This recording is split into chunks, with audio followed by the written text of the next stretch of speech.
Hello, I'm Paterno Esmaquel. Welcome to Rappler. It's been 6 months since Super Typhoon Yolanda or Haiyan ravaged the Visayas, yet there's still no final rehabilitation plan in place. Lawmakers criticize the sluggish progress in rebuilding affected areas, such as Tacloban City in Leyte. Who's to blame? The national or the local government? Joining us today is Tacloban Mayor Alfred Romualdez to talk about the progress the city has made and the challenges it continues to face. Good day, Mayor Romualdez. Hi, good day.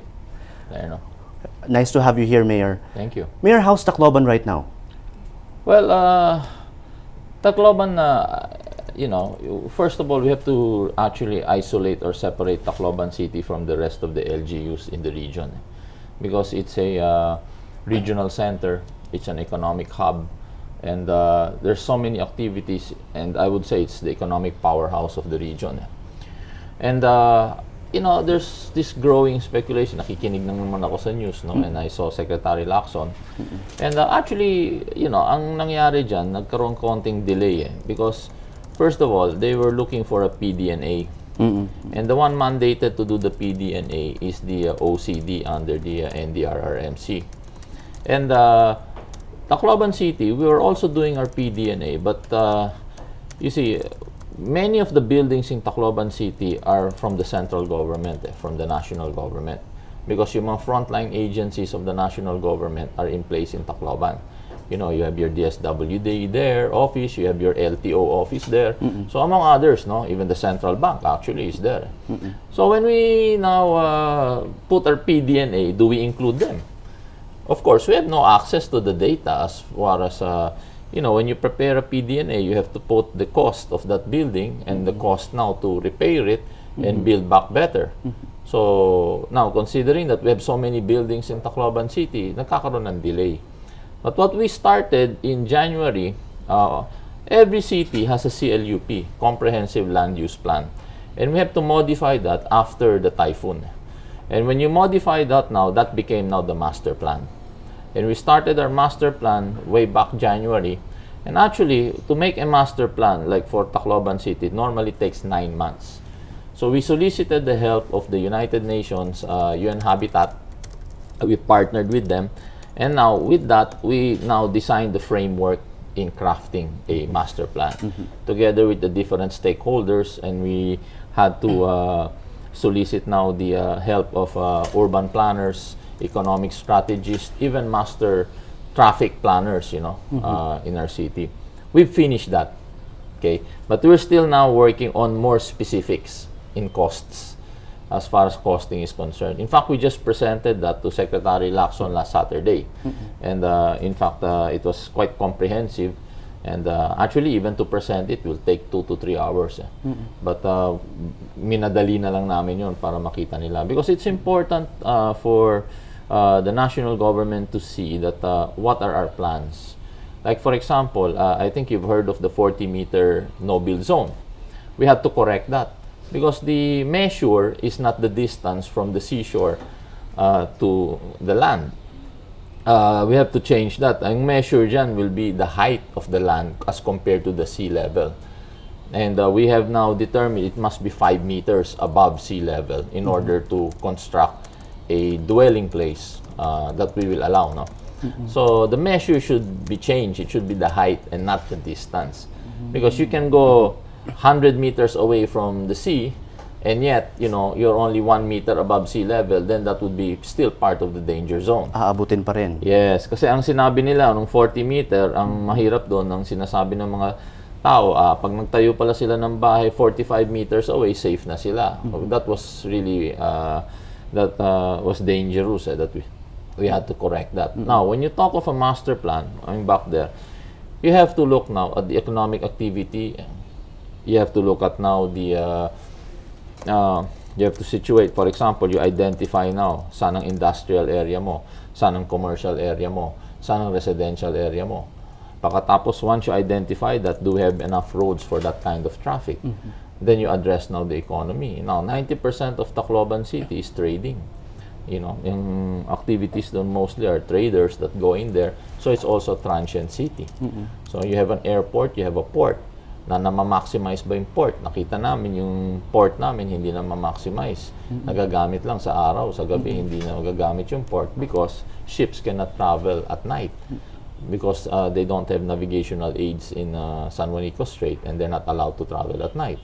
So you're really using the port only during the day. So hindi na ma-maximize yung efficiency ng port. Now we have now our airport and as you can see there, we used to be the 5th busiest airport in the Philippines. Now we don't have night flights. So maraming na-cancel na mga flights. So this is important because when you talk of Tacloban City, actually you're really affecting the entire region. Because and what makes Tacloban different from all the rest of the LGUs, our population swells. It never decreases. That's why if you look at the census, yung mga residents ng Tacloban City, pagdating ng pasukan, we have 4 universities. And 80% of the people, the students that study there are not from Tacloban. So during school days, you have now a big population. And then at night, they're still there. So pagdating naman ng araw, we have in fact an estimate of about close to 1 million to 1.2 million people before Yolanda that were entering Tacloban City. You have more than 50 banks. You have 5 colleges. You have more than 4 hospitals there. Private hospitals and the regional hospital, the city hospital is also there. So there's so many facilities there that cater to the entire region. So when you make now a master plan, you have to touch on all of those.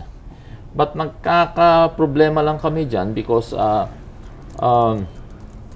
the national government, like for example, ang airport, hindi naman, that's not under the jurisdiction of the local government.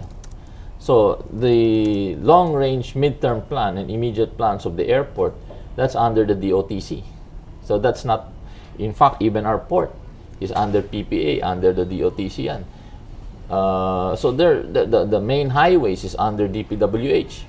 When you talk of the buildings, school buildings, that's not also under the city. That were constructed, those were constructed by DPWH. So when you make a post-disaster needs assessment, it's very difficult to make one if the LGU would do one. Like for example, like what we have now, no? Ang dapat gumagawa ng PDNA talaga, national government. And touching now on all those. And then kami naman, based on what is in our jurisdiction, yun ang ginagawa naman namin. Like city owned buildings, we were able to do our PDNA there. And in fact, that's why the DILG office downloaded some money to us to fix our government buildings, our city hall buildings, no? But when it comes to Department of Education, they're the ones who are supposed to do their PDNA for their schools, and then and then that coordinate now that with the DPWH and together with the OPAR office. See, so I think they're having a problem among the different departments because it's medyo tedious. Now, going back to your question, there's some departments that are performing well. Like for example, sa BFAR, nagbigay sila ng Department of Agriculture, nagbigay ng maraming bangka and all that. Sa tingin ko nga, in some areas, parang sumobra pa eh. So, yan, they're doing okay naman there, no? Now, DOTC, medyo mabagal pa yun sa airport. In fact, yan ang mahirap eh, dahil obviously, when people come, especially those who were there November and December, when they come back after 6 months and they see that the airport is still not fully functional, then they have a problem. Because they compare that eh. Like in one of the cities in Japan which was hit by a tsunami, 3 days later, fully functional yung airport nila. So they got their equipment back on, 24 hours, things like that. So there is a comparison. So obviously, when these people, when people land in Tacloban City, the first thing they do, first impression is the airport. When they leave the airport, immediately they see the tent cities. And obviously, we really lack temporary shelters. Now, ako naman, as the mayor, I'm very careful because, first of all, I don't want to project that the people of Tacloban are ungrateful. We're very grateful for all the help that has been given to us from the international community, from the NGOs, even from the national government. I'm just stating a fact. I'm just stating our situation now, wherein we still need about 4,000 to 6,000 temporary shelters immediately. You mentioned the DOTC a while ago, Mayor. Yes. What do you think has the DOTC failed to do at this point? Well, I think, if you look at the problem of the DOTC, it's not only Tacloban. I found out, people were telling me, apparently other airports also don't have x-ray machines. Nagkukulang sa x-ray machine, maraming kakulangan sa mga equipment and all that. So I'm trying to understand now. Now, Tacloban, of course, to get back Tacloban, to get back on our feet, it really helps us economy-wise, that if the airport is fully functional. Because if it is fully functional, people can start coming in and out already. And, when people enter Tacloban City, they transact business, they do that. So, mas mapapabilis. So, we need those flights back.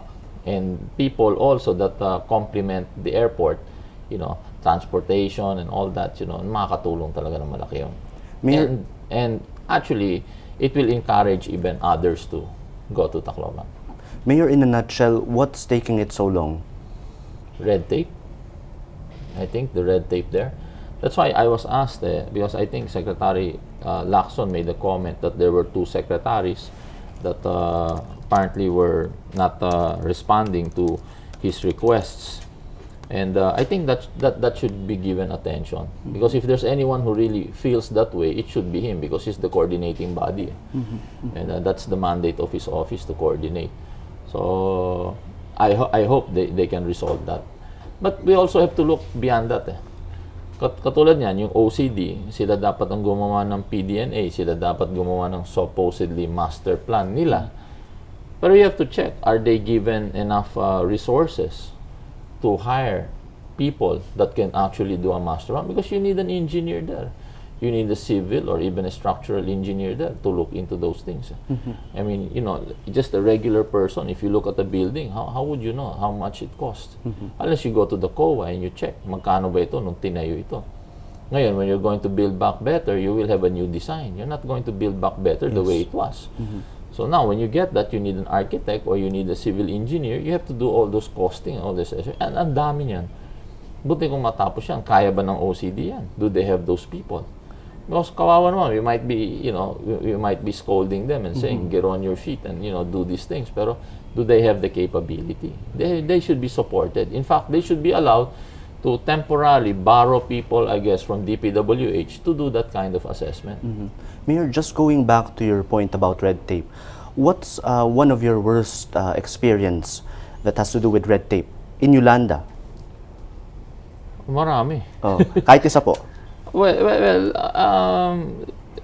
for example, the local government unit actually knows exactly what's needed, what's a priority.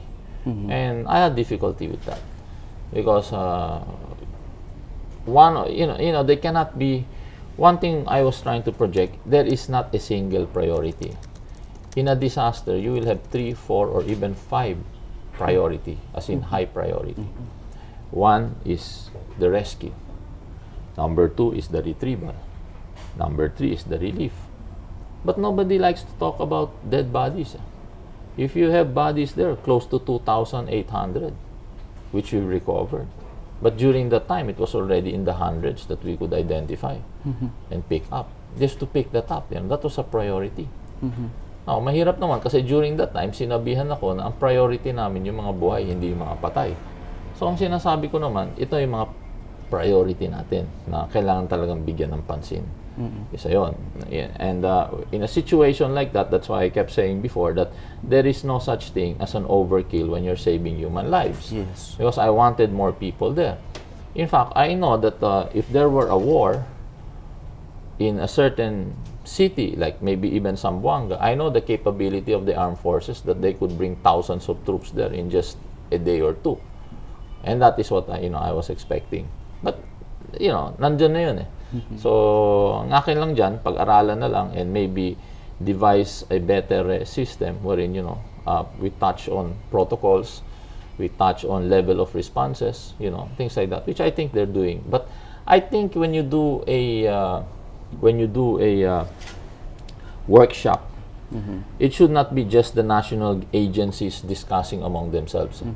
I think it should be a discussion between the LGUs, especially the chief executives, and the national government, especially those who are assigned as first responders, to thresh those things out. Mayor, with regard to rehabilitation, how has red tape hindered your own efforts as Tacloban Mayor?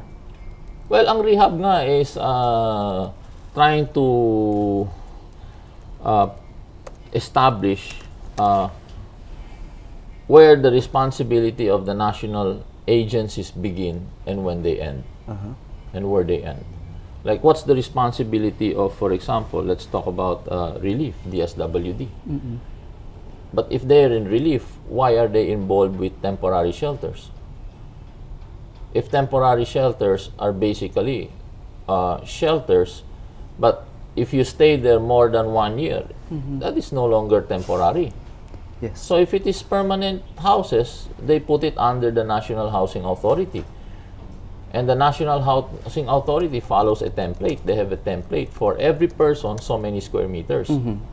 Kaya, in fact, in our meeting last Saturday, I raised that kay Secretary Singson. I think it's about time that the DPWH, together with other secretaries, they should define what temporary shelter is and what a permanent home is. Look what is happening now in Zamboanga. More than 100 have died in temporary shelters. So you have to define, ano ba talagang temporary? Because pag sinabi mong temporary shelters, maraming ini-exempt eh. You do not need an occupancy permit. You do not need all these other permits. If it is permanent, you need the following permits. That's why now there is some sort of regulation and there's some check and balance so that, we can protect the people that are staying there. There's a certain standard that has to be established. Ang problema sa red tape na yan, nagka-problema kami because it's like a passport. You just declare it as a temporary and anything goes. Eh, hindi naman pwedeng anything goes because taong nakatira dyan eh. We have to safeguard these people. It's like telling, you have a boat and then you put Coast Guard. And then sabihin mo, that's a temporary boat. So it's exempted now from Coast Guard and from the other agencies that, are supposed to regulate and even categorize or sabihin natin label what kind of boat that is or what, no? The same with the house. That's why sinasabi ko, i-define na natin ano ba talagang temporary shelter. Ang temporary, ang alam ko, tents, na pwede mo ibalot, pwede mo pick it up, and it's transportable. You can, but if it's not transportable, I don't think that should be deemed as temporary. Because yun ang nagiging problema. Kaya many of the bank houses don't have electricity. Why? Because even though they say that we will not follow international standards, we will follow local standards, but the Bureau of Fire Protection will not give clearance. Will not give clearance, and you need that clearance for an occupancy permit so you can put electricity in the bank house. So, Mayor, if it's not a transitional or temporary shelter, what do you call the bunk houses? I don't know. That's why they're deeming it now temporary. And the agency or the agency that ensures the building code and all that is the local government unit. So kami nahihirapan kami. So pag temporary shelter, parang wala kaming jurisdiction. Pero pag sinabi mo naman temporary, ano ibig sabihin ng temporary? Kasi yung mga bank houses na yan, katulad yan, if an informal settler will put up his own house, and then he will give it a lower standard than the bank house, is that deemed as a temporary shelter? So if you had jurisdiction over these bunk houses, what good would it result to probably, Mayor? Well, we have to make the necessary correction and we have to establish already a code. We have to establish already a certain that is not below or substandard. We have to say that, let us presume that there is no temporary shelter. As long as you cannot pack it up and pick it up or, like a tent, then that is not a temporary. That is a permanent shelter. As long as, you have materials there that you cannot fold up and bring with you, then that is a permanent shelter. And then the local government takes over. Then the local government now can ensure the safety. And we can now make sure that, because you have other donors eh. Yes. Hindi lang naman kaming tatayo niyan, hindi naman national government yung nagtayo lang ng bank house. Meron mga ibang NGO naglalagay ng temporary shelter. Pero we have to have a standard when it comes to temporary shelters. Like I see with the United Nations, may standard sila. Pag sinabi mong temporary shelter, may sinusunod. Tayo, ang nangyari, baliktad. Nag-umpisa tayo, ginawa natin, tsaka natin sinabi na temporary yan, kaya exempted lahat yan. So for me, may problema tayo dun. So the exemptions are bad. Well, no, reactionary policies are bad. Like for example, that 40-meter doon, that was a reaction. That was not studied carefully. So, in other words, we were caught flat-footed, the national government there. And, ako naman, sasaktan din ako kasi kahit sabihin na national government, local government, Pilipino lahat tayo eh. So, mas gusto ko naman sana na at least maayos eh. So, I think it's a lesson that should be learned. It's a lesson we should learn from and we should correct. Mayor, let's backtrack to January 23. You shook hands with Secretary Rojas at the Senate, and both of you said everything's fine. From that day on, what did you expect from the national government? Well, no, first of all, what I wanted to, what I did with that was, number one, I don't want to take away the focus. The focus is to help the people. Yes. That's the priority. The priority is not a fight between a local government and a secretary. Correct. So I wanted that out of the way. And so we focus in helping the people and moving forward. And I'm happy that he downloaded money to help to build the buildings now in City Hall and all that. Now, unfortunately, our priority are shelters. But that's not the mandate naman of the DILG, shelters. Ang mandate naman ng DILG is to fix the buildings for better governance so we'll be able to do our job as an LGU. So that's why he focused on giving that money, because that's his mandate. From your point of view as mayor, what's the most important job of the DILG at this point? Well, the DILG, what's important there is to help the local government get back on its feet in order that we can govern and give the services again to the public. How do you... Well, by fixing the buildings there and by fixing our facilities there para makapagbigay naman. But at saka when you talk of the DILG, you're also talking about the Bureau of Fire, you're also talking about the police. Yes. We lost police cars, we lost fire trucks. So it will also, that includes that. They should see that sa dami-daming mga facilities at saka sa mga let's say magkasunog sa Central Bank, God forbid, and the airport or anything like that, we should have enough fire trucks for that.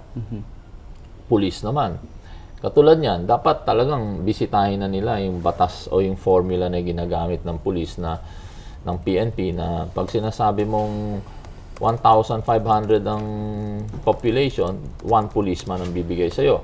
So if you have 300,000, you average about 200 policemen. I think there should be a different formula in highly urbanized cities. There are only about 33, 34 highly urbanized cities like Makati, Quezon City, mga ganyan. The police should be more and they should not follow that formula. Especially with us, it should be different from a municipality. Because I said again, regional center yan diba? So, now, what I expected and what I see naman, there is communication naman and we're trying to, resolve and work this and put, all of this in the past and try to move forward. In fact, I told him naman yung nangyari naman dun hindi naman ako masyadong nagalit. I was just more frustrated during that time. And ako naman, trabaho lang is what I wanted, what I basically said to them, let's just move forward because the priority here is not our disagreements, the priority really is helping the people. And we have to do it fast because we will incur more problems if we do not address these problems. But now with temporary shelters, the other agencies should focus on that, like the SWD should focus on that.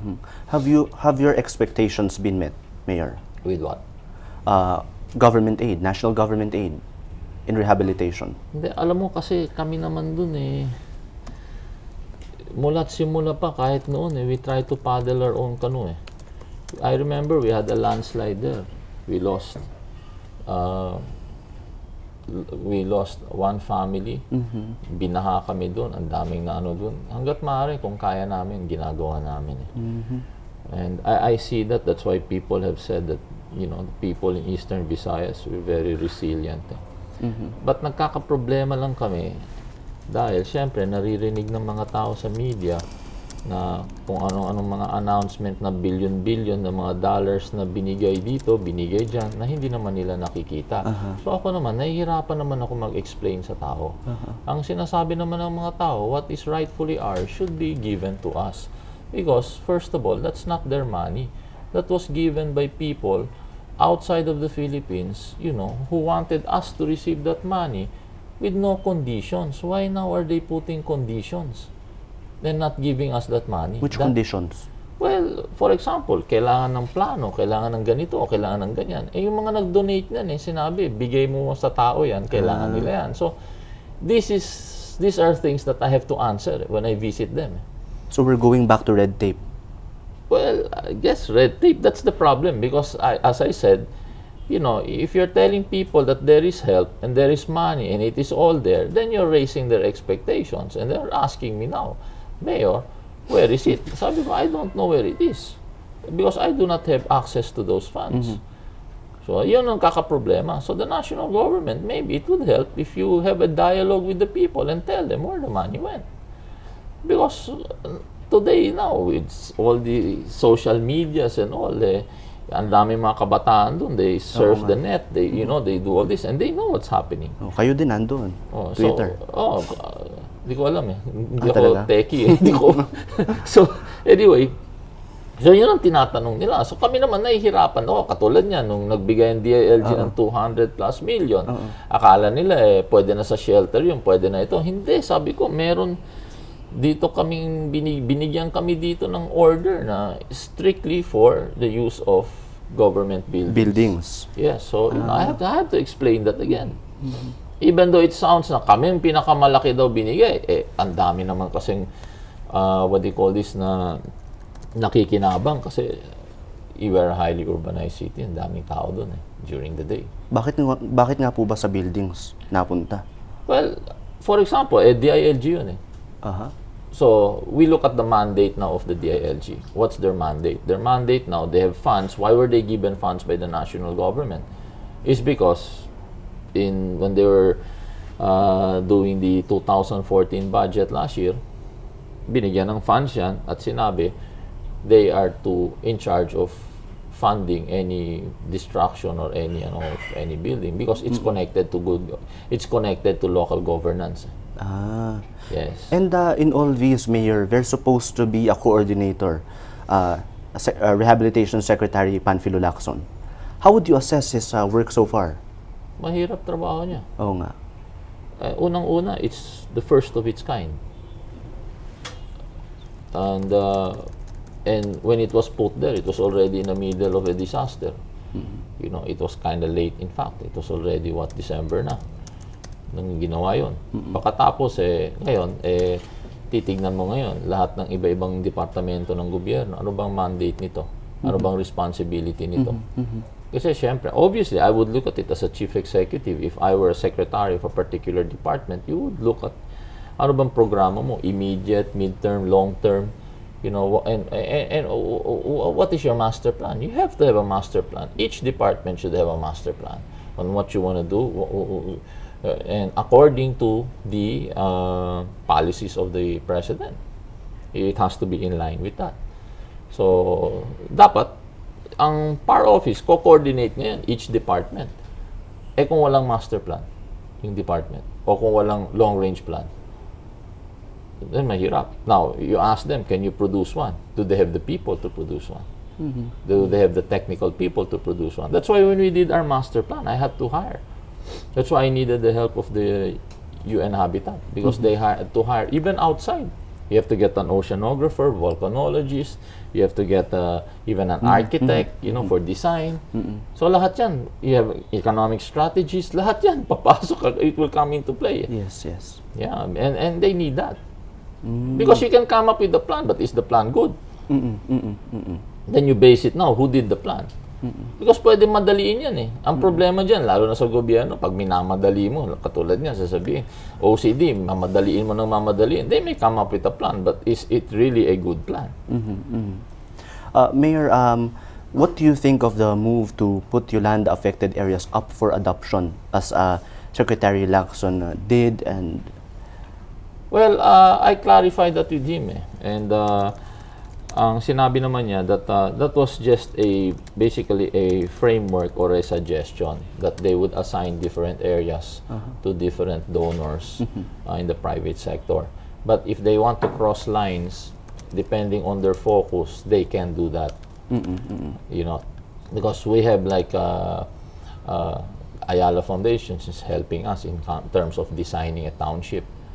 You know, and they came really, malaking tulong talaga nila. And they're not assigned in Tacloban. See, so there are other, so clarify niya that you can do that. You know, depending on your focus. So do you like that? Niyan, kasi may mga private donors, focus rin nila is urban development. Their focus is housing. And then you will not assign them there, you'll assign them somewhere else. No, they're assigned somewhere else, but they can help. It's not precluding them from helping other LGUs. They can do that. So do you like that idea, Mayor?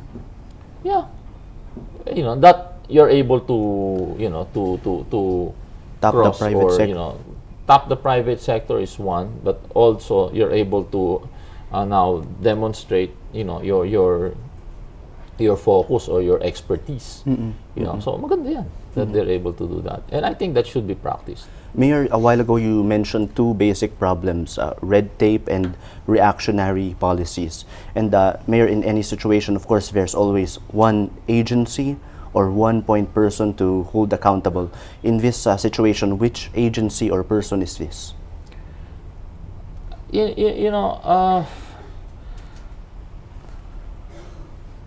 Everybody's accountable. But I think emphasis should be made sa cabinet secretaries. Because you're in charge of that department. You should know your people, you should know your mandate, and you should know everything what's going on there. Up to the last centavo that leaves your department, you should know. Which department? Any and all. You cannot say, well, the money went here, the money went, that's your responsibility. Who released the money? It's your department, you release that money, you should know. And it's up to you also to have your long-range plan, your master plan there in your department, what you're doing according to the policy of the president. That's your responsibility there. So the buck should stop there. Cabinet secretaries. Yeah. Then from there, the coordinating body now, because obviously they're very busy also. So now you have the OPAR. If the OPAR's mandate is to coordinate with all the agencies, they must coordinate. Why? So it makes it more efficient. And given the needs of Tacloban, Mayor, which department do you count on the most? Which department do I count? Well, DBM. DBM. Bakit po? Kung hindi pondohan ng DBM yung department, anong magagawa ng department? Di ba? Kahit sabihin ng department, makarecommend siya sa OPAR na itong mga kailangan nila. O pagkatapos sasabihin ng OPAR, approve, tama, yan nga ang kailangan. Sige, releasean nyo ng funds yung department. Kung hindi releasean ng pondo, wala rin mangyayari. So, so that's one. I mean, that's one. But I wouldn't single one out. There would be a couple of those. Mayor, just wrapping up, the rainy season is coming in June and we're up for another cycle of disasters. Hopefully not another Yolanda. But given this situation, what's your biggest fear, Mayor?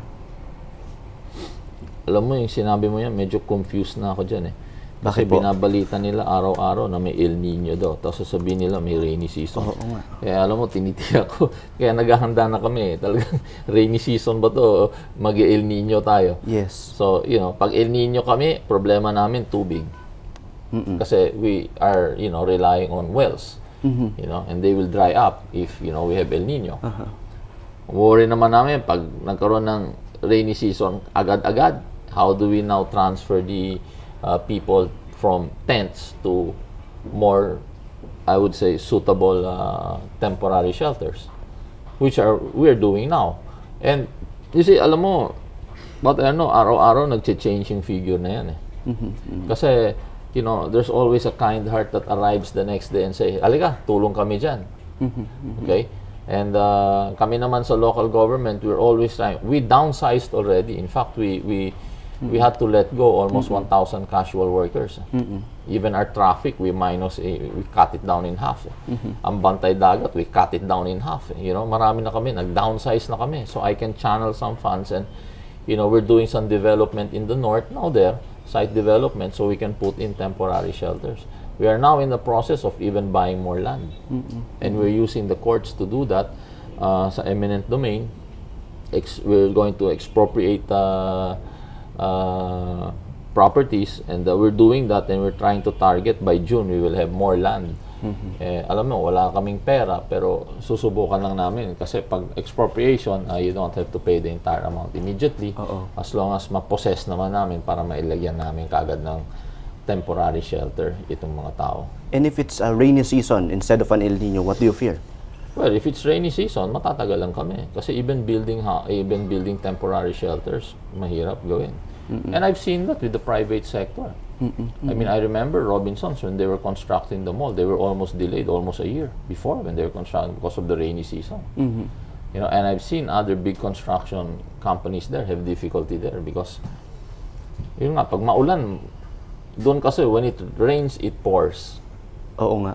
Oo. Kahit walang Yolanda. Yes. So, I think it's becoming a normal. Sometimes the normal rain we get in 3 months, we get it in 1 day. Really? Yeah. And that's with no prediction. It just happens. Walang low pressure area yun. Basta umulan lang. And how many people don't have houses yet? Or are still living in bunk houses or tents? Well, total number of what we need would be about 12 to 14,000 permanent houses. We have less than 1,000 temporary shelters. We need about 4 to 6,000 temporary shelters to get them out of the danger zone. So if it rains Kasi again... ang critical dun, hindi lang yung rain eh. Ang critical ngayon, pag nasa makeshift house at pag nasa tent, kahit signal number 1, lili pa rin yung tent nila eh.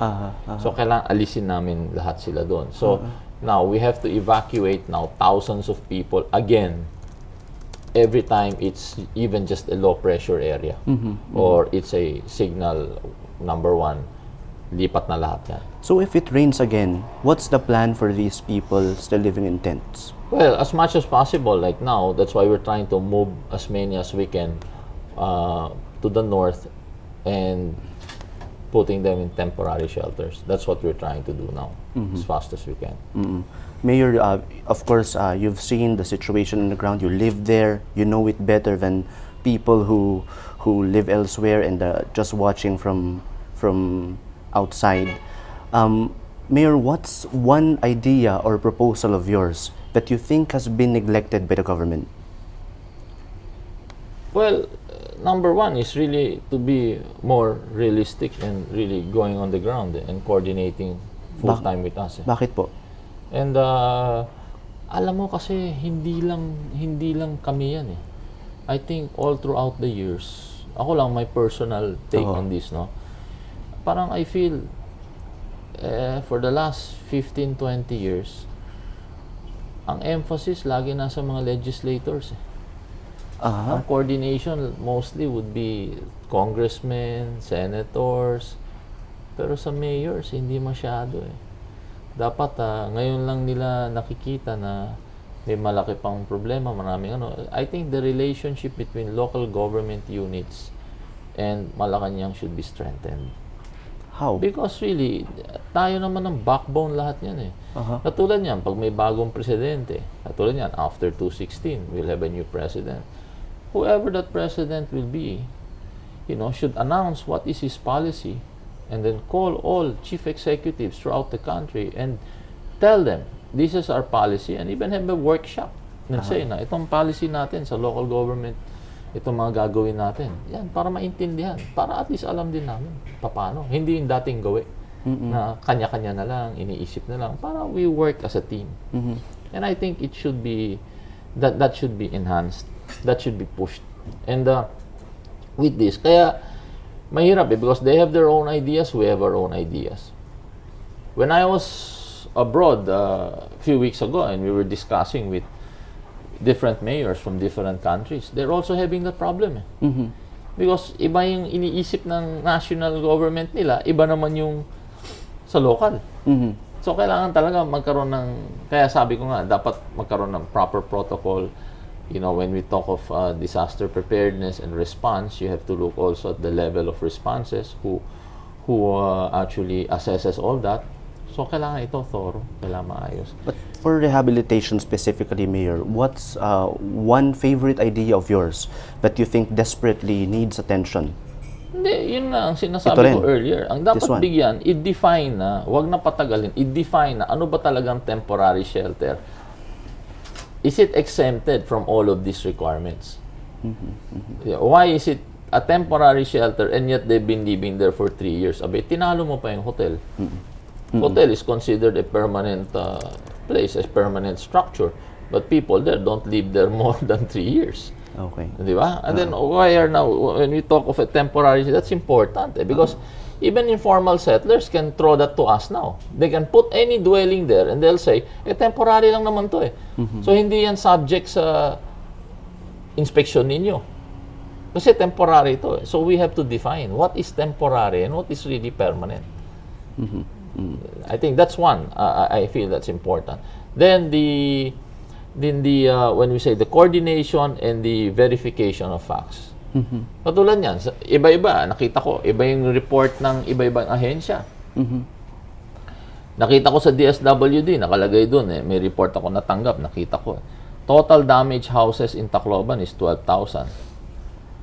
And yet, our population is 240,000. And then they compare it, and there is a municipality beside us, Palo, and their report is total damaged houses 14,000. Paano nangyari yun? Na mas marami pa yung municipality na total damaged houses kaysa sa Tacloban. You see? So this one, where did they get that? That's why when I presented to Secretary Lacson, these are the following houses that we need.